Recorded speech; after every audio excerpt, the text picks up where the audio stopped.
कि लोकतंत्र की कहीं ना कहीं जिस तरह से धज्जियाँ उड़ाई गई हैं, आज तक हिंदुस्तान के इतिहास में मैंने कभी सुना और ना कभी देखा आंखों से इस लंबी जिंदगी, राजनीतिक लंबी जिंदगी में।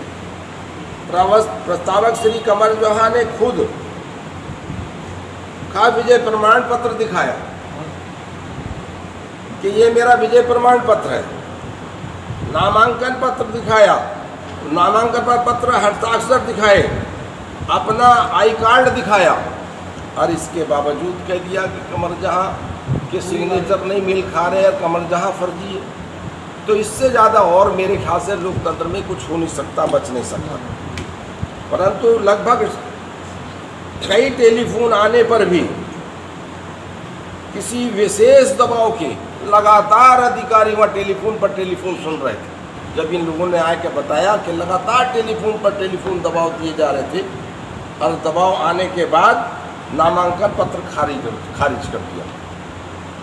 मुझे ऐसा प्रतीत होता है कि जो अखिलेश यादव जी और समाजवादी पार्टी की लोकप्रियता के घबराकर जनमत द्वारा बीजेपी के खिलाफ मतदान व जनमत के से घबराकर सकीना बेगम का नामांकन खारिज कर दिया गया।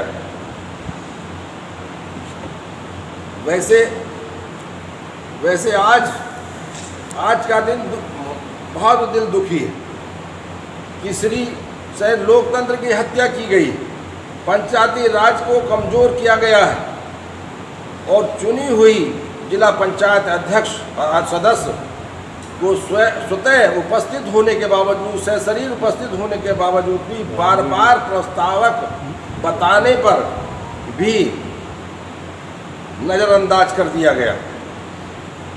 पर्चा खारिज करना, पर्चा खारिज कर साबित कर दिया कि पार्टी विशेष को लोकतंत्र में जरा भी विश्वास नहीं है, तथा वो पार्टी अखिलेश यादव जी से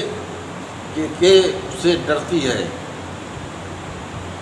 वैसे आपके माध्यम से कहना चाहता हूँ कि ऐसा जिला पंचायत सदस्य और नेतागण जो भाजपा विरोध में आज पूरे जनपद में सरकार है, सरकार के खिलाफ 21 मेंबर जीत के आए थे, 21 मेंबर। ये है भाजपा का विरोध, और इसके बावजूद भी ये साबित कर दिया कि हाँ, भाजपा का किसी तरह से भी जनमत नहीं। और भाजपा विरोध पर चुनाव जीतने लड़ते रहे हैं या लड़ना चाहते हैं, उनकी पोल भी खोलने से बच गई। बहुत से लोग हैं भाई भाजपा के साथ में जो चुनाव से लड़ना चाहते हैं, बचना चाहते हैं, उनकी भी बहुत से लोगों की ऐसी इसमें पोल खुल गई है, खुल जाती। इसलिए बड़े कुछ प्रयास के साथ सारे लोगों ने इकट्ठा और संगठित होकर और पूरी तरह से पूरी भाजपा सरकार ने इस पर्चे को निरस्त किया है। मैं सारे प्रकरण को अपने हाईकमान के सामने रखना चाहता हूं, तथा उनसे उनके निर्देशानुसार उचित माध्यम से कार्रवाई, अग्रिम कार्रवाई की जाएगी। मैं तो कहूँगा समाजवादी पार्टी जिंदाबाद, हिंदुस्तान जिंदाबाद, और किसी भी तरह से अखिलेश यादव जिंदाबाद। और ऐसे लोग जो लोकतंत्र पर विश्वास नहीं करते, ऐसे लोगों का निश्चित ही मान लीजिए मेरे जैसे व्यक्ति के लिए कोई बड़ी चीज़ नहीं है, लेकिन लोकतंत्र का झंडा लिए हुए मैं लगातार पिछले 30 साल से घूमता हूँ और कोशिश करता हूँ कि लोकतंत्र जिंदा रहे, और एक कार्यकर्ता की हैसियत से समाज के बीच में रहने का काम करता हूँ। लेकिन जो लोकतंत्र पर विश्वास न करते और उन्वाद फैलाकर और सियासत कर और देश को गुमराह करना चाहते हैं, आज उन सब की पोल खुल चुकी है। तुम्हारा जनता में जनमत खत्म हो चुका है, और तुम किसी भी तरह से कहीं ना कहीं उलट फेर कर और बेईमानी कर तो सत्ता हासिल कर सकते हो या कोई पद हासिल कर सकते हो। लोकतंत्र लोकमत से आप चुनाव किसी कीमत पर नहीं जीत सकते, ये तो साबित हो गया।